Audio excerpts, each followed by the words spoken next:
What up, what up, what up? What's going on, guys? It's your boy GS, and welcome back for another Madden 25 online ranked match. And today, I have the Miami Dolphins in our alphabetical quest going from A to Z, going up against the Cowboys. Now, my last game was actually with the Cowboys, and I ended up losing by a game-winning touchdown with like 2 seconds remaining on a game-winning drive. So that right there was a very frustrating way to lose with seconds remaining. So, you know, this game I definitely want to be able to hopefully redeem myself against the team that I lost with to make me feel a little better. So right there, he tries to hit me up top deep, and that's exactly what happens, man. As you guys know, Desmond Bryant is an absolute monster. That guy is, oh my God, one of the best receivers in the league. That dude is just nasty. So we're down 7-0, and offensively, you know, we got some weapons. We got Miller. We got a nice speed quarterback.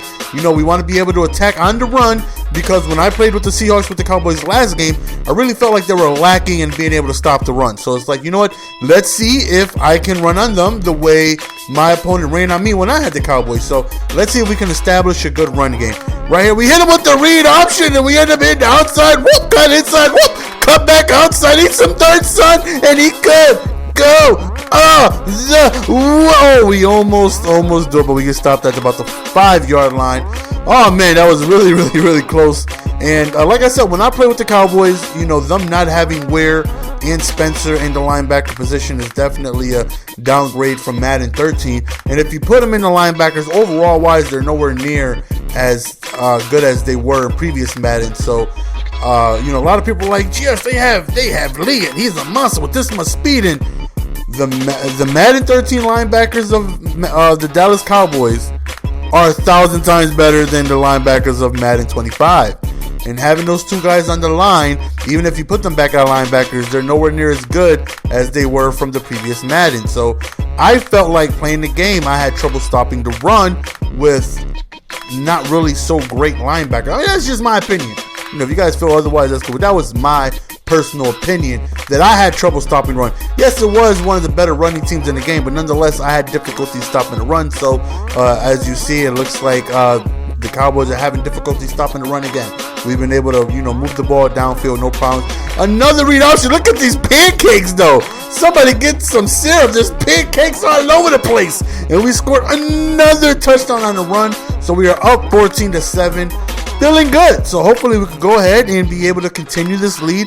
You know, Dallas Cowboys have a very high-powered offense. They have, you know, one of the best tight ends in the league, one of the best receivers in the league, one of the best running backs as far as Madden goes.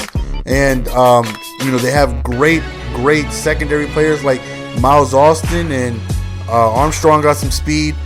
They did lose Ogletree, and they did lose Felix Jones, which take a little bit of firepower away from them, but nonetheless, they're stacked offensively. And Romo's definitely a good quarterback that can make any throw in the game. Right there, it's a fumble, and we end up recovering the ball, and we are in excellent field position to go ahead and make something happen. So of course we, you know, go back on run, and we're having so much success. It's like, you know what? Let's not even worry about passing the ball until he shows that he can stop the run. So 3rd and inches right here, we end up doing a toss play, and we end up getting some really good blocking to be able to seal that outside, getting ourselves a first down, also creeping our way within the red zone. So again, the run is just devastating right now. We're really not having any issues until that fumble right there happens. And, you know, you got to suck. It sucks being able to give the ball back after a turnover, which is very frustrating. But thankfully, it was not a fumble. It was due to the ground causing the fumble. So it was reviewed, and we end up winning that challenge. So 3rd and 2 right here. We want to be able to get this first down. We tried another run play, unsuccessful. So we decided to go ahead and kick a field goal. Again, I've been doing that a lot this year. Like around that area, if I have the lead or if it's tie, I'll play it safe. I'll do a run play on 3rd and 5, 3rd and 6 or whatever, just to be able to try and get myself into, well, not get, I'm already in field goal range, but just to play it safe and kick a field goal. You know, I don't want to make any mistakes, and you know, I just been playing it safe a ton this year, and for the most part, it has been beneficiary. You know, not trying to make any mistakes. So 1st and 10 right here, back on defense, and again with such an explosive offense, I know I'm gonna have trouble. You know, I know I'm not gonna be able to cause fumbles every time. So you know, we just got to be able to keep them in front of us, because there's a lot of speed there, and just a lot of height, and just a lot of on paper, that's why people get so upset with the Dallas Cowboys that they never win. Like, on paper, their team is so nasty. Like, it just amazes me how they don't put it together, because their team, again, on paper, is nasty. So, you see, he beat me over the top right there. So, 17-14, we have the ball again offensively. And again, we're going to continue the drive as we get a huge run right there getting past midfield. We're going to begin to drive with the run. He's having trouble stopping it, so no need to change what he can't stop. So we go to an end around right there, and we end up getting stopped right there. Actually lose a couple yards. Right here, we go to the speed option, and Tannehill finds a beautiful lane, and we end up pitching it off to Miller for about an extra 6 yards right there.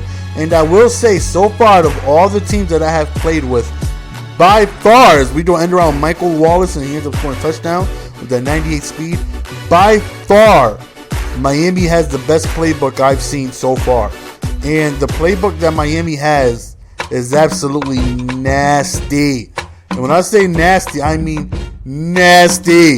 Like, so far, I'm loving the book, and I'm thinking this is going to be the playbook I'm going to be running, once I'm done with the 32 scheme. And if anybody's new, I'm playing with 32 teams, alphabetical order. I'm also using their playbooks so I can get familiar with their playbooks. That way, once I'm done with the 32 alphabetical teams, I can go on ahead and, since I ran every playbook, I can go ahead and find myself a scheme. So, right now, I am in love with the Dolphins playbook. Like, no denying it was love at first sight. I went ahead as we swat that down right there to play it safe. Don't even try to ball hawk or anything. Just swat it down, get the field position. Another read option right here. As you see, Tannehill with really good speed for a quarterback, ended up taking off and scoring another touchdown. That dude had, I don't know how many rushing yards, but it had to be over 200. Like I was saying, I am in love with the I'm in love with the Miami Dolphins playbook. Like, absolutely in love with it. Like, I was searching through it while I was playing this game, and I was like, oh my God. This playbook has me written all over it. And as you see from the title, it got to a point where it's like, you know what? Maybe I could win without throwing a pass. I mean, if a situation came up and I had to throw a pass, I will throw a pass, but so far, I really haven't gotten into that type of situation. So it's like, you know what? Let's see if we could win without throwing a pass. Maybe we can do it. Maybe we can continue to run the ball effectively, and maybe he won't put me in a position where I need to pass. If it's 3rd and 16, I'm not going to run it. Best believe I'm going to pass it. But I haven't been in that situation yet. So I've just been running read options and speed options and draws and counters, and we've just been, absolutely dominating with it. And the reason why I say that their playbook had me written all over, it has nothing to do with the run. Their passing plays, blew me away with their formations and plays. And also, I know I haven't even thrown a pass yet, which kind of seems like I'm contradicting myself. Like, how can you love a passing playbook? You haven't even thrown a damn pass yet. Right there, Tannehill again with another beautiful read option, taking it to the house. I was flicking through the playbook, and once I reached the point, I was like, maybe I can just try and run without passing, and maybe I could win this game. But I was still going through the playbook, and their playbook it just seems nasty to me. Like, they have so many beautiful passing formations, but it's not even the formations. It's the routes that they have on this playbook that just seems glitchy. Like, and so far, best playbook I've used so far.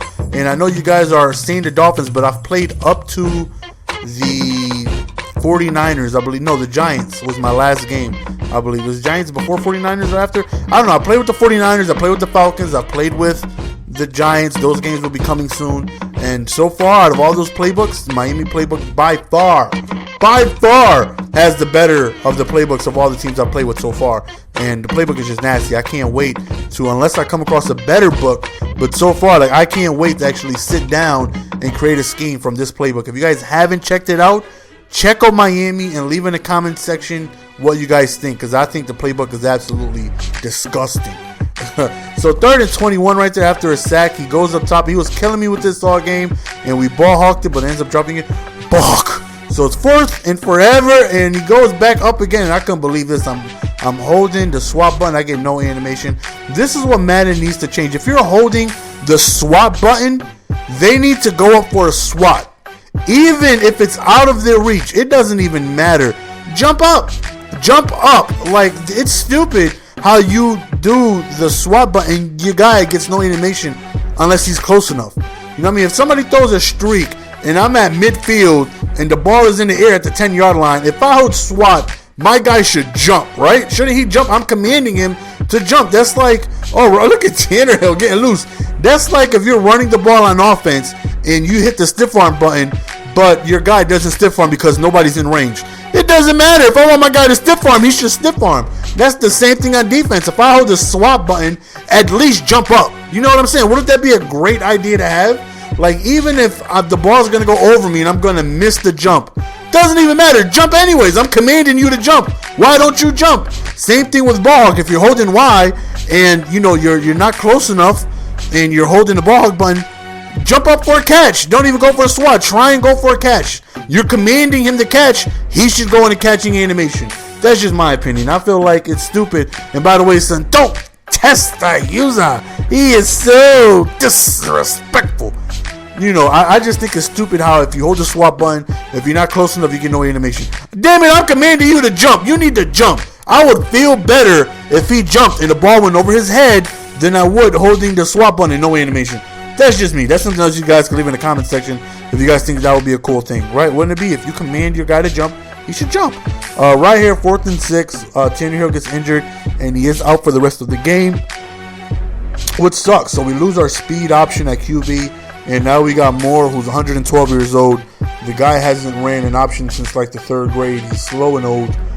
So that's pretty much going to cut a lot of the read options out of the playbook. And the Dolphins have a nice mixture of read options and speed options as well as passing formations and things like that. So definitely just an awesome playbook.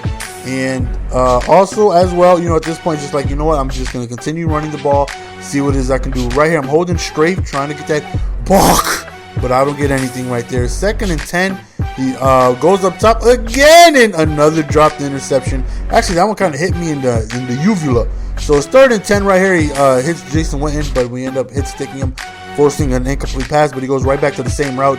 Just an out route is what he was doing with Jason Witten. The guy was calling the same plays over and over, well, just as well as I was on defense. Offense, but his routes were pretty much basically the same routes. So I pretty much knew what to expect. And as you can tell from playing this, my opponent really isn't the highest of level. You know what I mean? He really isn't that, great at the game. And you can just tell by him struggling with, read options and run plays all game. You know, at some point, read options are tough. But if you run them 99 times the way I have, I'm eventually going to get a stop sooner or later. I'm going to make it happen. I might struggle with it, but I'm going to get a stop sooner or later. Like, he hasn't even gotten close to stopping me whatsoever. On offense, he's just trying his luck with streaks and things like that. So, same way in Call of Duty, man, how they say you can't get 200 pluses against good opponents. They have to suck. You can't really go win a game with running the ball only and not passing unless you're better than your opponent. If you're equal skill, good luck winning by not passing. Once they catch on, they're going to shut you down. You know what I mean? So definitely no shame in me saying that he's a lesser skill than I am in. You got to take advantage of that. Whenever you're matched up with somebody, definitely try new things, and that's what it is I did here. I tried out the run a lot. My running ratio is probably like 30%. So this is a good game to get under my belt, doing a ton of running, being able to run the ball up and down the field. So, definitely lets me know that it is possible if I try. GS can actually run the ball. So right here, he sends concede. I don't want to be a dirtbag, but I declined. I was going to resend it after I declined his because I want to look at the stats. I want to see how many rushing yards I got. I know I didn't attempt a single pass yet, but I'm like, come on, let's find stats real quick. Where the hell is it? But unfortunately, he just quits right after that, and I was unable to check. But that's the end of the game, guys, man. I hope you guys enjoyed. As always, it is your boy GS trying to provide daily biblicalness. If for whatever reason you are new to the channel, you made it this far in the video, if I kept you watching the video for 14 minutes, I think I earned a subscription, don't you think? So, again, man, I hope you guys enjoyed. Next video coming up will be the Eagles going up against the Jets. Look forward for that. It's your boy Jess, and I'm out. Peace. Give it to me, baby. Yeah.